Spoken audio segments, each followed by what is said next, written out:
آج محترم عمران خان صاحب کی تاریخ تھی جو چیف جسٹس اسلام آباد ہائی کورٹ کی ڈویژن بینچ کے پاس لگی ہوئی تھی. 12 بجے کا ٹائم تھا. 12 بجے سے ہم 1:45 بجے تک بیٹھے رہے اور پسینے میں شرابور ہو کر بیٹھے رہے. کبھی ایسا نہیں ہوا کہ بالا عدالتوں میں وقت دیا جائے اور اس وقت کے برعکس جو ہے یہ میجسٹریٹوں میں تو ہوا کرتا تھا کہ چیمبر میں ریٹائرنگ روم میں بیٹھ کے چائے پیتے رہتے تھے یا ٹی وی دیکھتے رہتے تھے. ہائی کورٹوں میں کبھی ایسا نہیں ہوا تھا. میں نے شکایت بھی برملا کی, اگرچہ چیف جسٹس صاحب نے اس کی معذرت کی, لیکن میں نے کہا جی یہ کرٹسیز ختم ہو گئی ہیں. ہم آپ کی عزت کرتے تھے, آپ کو ہمارا عزت بھی ملحوظ ہونی چاہیے. ہم پسینے سے شرابور ہو کر جو ہے یہاں 2 گھنٹے سے بیٹھے ہوئے ہیں اور آپ نے جو ہے ٹائم دے کے ابھی نہیں آئے. اور پھر میں نے ان کو بتایا کہ خان صاحب کے ساتھ یہ ایڈیشنل سیشن جج جیل میں گیا ہے انسپیکشن کرنے کے لیے, اور اس نے لکھا ہے کہ خان کے کمرے کے باہر جو ہے وہ لگا ہوا تھا کیمرہ لگا ہوا تھا, جو ان کو نہانے کی جگہ اور جو ان کو انخلا کی جگہ تھی وہ کھلی تھی. یعنی شرمناک جو ہے, شرم آنی چاہیے ان کو کہ ایک کوئی بھی ہو, سابقہ وزیر اعظم ہو یا کوئی بھی پرزنر ہو, کیا اس کی آپ اس طرح سے پرائیویسی میں کیمرے نکال کے اس کو نہاتا دیکھیں یا وہ اپنا انخلا کے لیے جائے اور آپ اس کی جو ہے اس طرح سے تصویریں کیمرے میں دیکھتے پھریں. یہ آج تک نہیں ہوتا دنیا میں, یہ ہو رہا ہے عمران خان کے ساتھ. اور پھر اس نے کہا کہ ایڈیشنل سیشن جج نے رپورٹ دی ہے جو میں نے آج پیش کی ہے اس عدالت میں, عدالت عالیہ میں, اور اس نے کہا ہے کہ انہوں نے مجھے شکایت کی تنگی کی ساری. اب اندازہ کیجئے گا حکومت اس کو بیٹر کلاس دے رہی ہے. جو سزا ہے وہ سمپل امپریزنمنٹ ہے, مشقتی سزا نہیں ہے, سادہ سمپل امپریزنمنٹ ہے جو سزا دی ہے. اور اوپر تو رہا یہ کہ اس کو بیٹر کلاس دی ہے اس لیے کہ وہ اسٹیٹس کے مطابق دیتے ہیں. وہ سابقہ وزیر اعظم ہے اور ایسی جگہ پہ اسے رکھا ہوا ہے اٹک جیل میں جو جانوروں لائق بھی نہیں ہے جہاں رکھا جائے. تو یہ جو ہے میں نے اس کو دی ہے, بتائی ہے اس کو.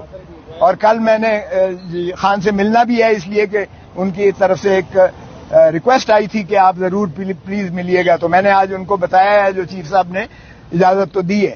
آج جب شروعات ہوئی بحث کی تو وہ وکیل صاحب آ گئے ایک مدعی کی, پتہ نہیں اس کے لیے کون انتظار کر رہا تھا. مدعی کے وکیل صاحب وہ ہیں جو میرے شاگرد کے شاگرد ہیں, جو وزیر قانون کے, اور ماشاءاللہ وہ شروع دن سے, پہلے دن سے وہ وکیل ہیں مدعی کے, پہلے دن سے الیکشن کے وہ سارے ٹرائل میں موجود ہیں, اور کہتے ہیں جی مجھے تیاری کے لیے وقت چاہیے. جج صاحب نے کہا بھائی تم تو خود بیچ میں رہے ہو, 2 ہفتے چاہیے مجھے. میں نے کہا سبحان اللہ, جب ہم نے مخالفت کی تو کہتا ہے 10 دن دے. تو پھر میں نے کہا جناب جج صاحب بہت اولیاء, اس دن جب میں نے پہلے دن آپ کو بحث کی تھی, آپ نے اپیل سماعت کے لیے منظور کی تھی, اسی دن آپ کو معطل کر دینی چاہیے تھی سزا, اسی دن آپ کو سسپینڈ کر دینی چاہیے تھی سزا. پھر بھی آپ نے باوجود نوٹس دیا شارٹ ڈیٹ کے لیے, اور وہ تب اس لیے نہ لگ سکا کہ آپ بوجہ علالت چیف جسٹس صاحب بیماری کی وجہ سے عدالت نہیں کر پا رہے تھے, جس وجہ سے تساہل ہو کر آج لگی تھی. میں نے کہا جی یہ تو نہیں ہو سکتا, اس لیے کہ یہ آپ میری زندگی کا حق مجھ سے چھینا لیں, جو اللہ کے ہاتھ دی ہوئی ایک انعام ہے انسان کو, اور آئین میں اس کا تحفظ کیا گیا ہے, آئین میں اس کا تحفظ کیا گیا ہے. اور یہ ہر دن ہر لمحہ جو میرا گزر رہا ہے یہ میری زندگی سے کاٹ رہے ہیں آپ, جس کا کسی دنیا میں کسی شخص کو, کسی عدالت کو اختیار نہیں ہے, کیونکہ یہ بنیادی حقوق سے متصادم ہے. اور میں نے کہا جی یہ دیکھیں کہ فساد کی سب سے بڑی جڑ, اس سارے گناہ کی جو ایک شاخسانہ ہے وہ تو ہے الیکشن کمیشن آف پاکستان, جس نے یہ فیصلہ دیا کہ عمران خان جو ہے وہ 62-63(1) میں یہ ڈسکوالیفائی ہو گئے ہیں, یہ نااہل ہو گئے ہیں, اور آگے لکھ دیا کہ ان کے خلاف جو ہے فوجداری مقدمہ بھی قائم کیا جائے. اچھا اب اندازہ کریں کہ وہ آرڈر لاہور ہائی کورٹ میں چیلنج ہوا اور اس میں ایڈمٹ ہو گیا ہے, اور اس میں کہا گیا کہ کوئی اس کے خلاف کارروائی نہیں کی جائے گی, کوئی کارروائی نہیں کی جائے گی اس کے پاداش میں. اور دیکھیں کتنے کھلے ننگے طور پر اس کا پروسیکیوشن بھی ہوئی اور سزا بھی ہوگی. اور پھر میں نے کہا جی آپ جورسڈکشنل انکیپیسٹی ہے.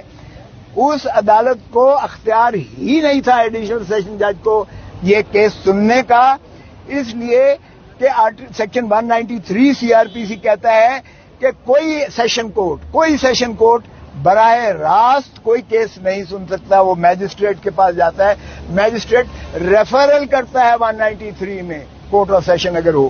اور میں نے 2022 سپریم کورٹ منتھلی ریویو کا حوالہ دیا ایگزیکٹ اسی نقطے پر انہوں نے سیشن کے آرڈر کو سیٹ اسائڈ کر دیا ایگزیکٹ اسی پر. تو پھر میں نے کہا جی یہ تو سارا ٹرائل ہی جو ہے غیر آئینی ہے اور یہ اس کی سزا جو ہے وہ کالعدم ہے اور یہ نان ایسٹ ہے. پھر میں نے کہا جی دوسری بات یہ ہے کہ یہ کمپلینٹ جو مدعی کیا گیا ہے ڈسٹرکٹ الیکشن آفیسر وہ کر ہی نہیں تھا سکتا کمپلینٹ جو ہے یہ الیکشن ایکٹ کے تحت، کیونکہ اس میں election commission of Pakistan complaint کر سکتی ہے یا الیکشن کمیشن آف پاکستان کسی کو ڈیلیگیٹ کر سکتی ہے. یہاں سیکٹری الیکشن کمیشن نہیں ہے. سیکٹری وہ ایک ملازم ہوتا ہے، وہ کمپلینٹ جو ہے کر رہا ہے، وہ کیسے کر سکتا ہے؟ نہ اس کو کوئی ڈیلیگیشن ہے. سیکٹری جو ہے وہ ڈسٹرکٹ الیکشن آفیسر کو دے رہا ہے اور ڈسٹرکٹ الیکشن آفیسر جو ہے کمپلینٹ کر رہا ہے. تو یہ کمپلینٹ ہی جو ہے انکمپیٹنٹ ہے، یہ ناقابل ہے، یہ ایک ردی کا کاغذ کا ٹکڑا ہے جس پر کوئی کارروائی نہیں ہو سکتی تھی. اور پھر میں نے کہا جی اس میں بھی لکھا ہوا ہے 120 دنوں کے جو ڈیکلریشن جو فارم، یہ مجھے کوئی توشے خانے کی سزا نہیں دی گئی، یہ سزا اس چیز کی دی گئی ہے کہ آپ نے جو ڈیکلریشن دیا ہے، ہر ایمن نے دیتا ہے، میں خود 10 سال دیتا رہا ہوں، 31 دسمبر کو دینا پڑتا ہے اور وہ 30 جون پچھلے سال کا جو آپ کے محاصل ہوتے ہیں، جو آپ کے ایسٹس اینڈ لائبلٹیز ہوتی ہیں، اس کا آپ ایک گوشوارہ دیتے ہیں الیکشن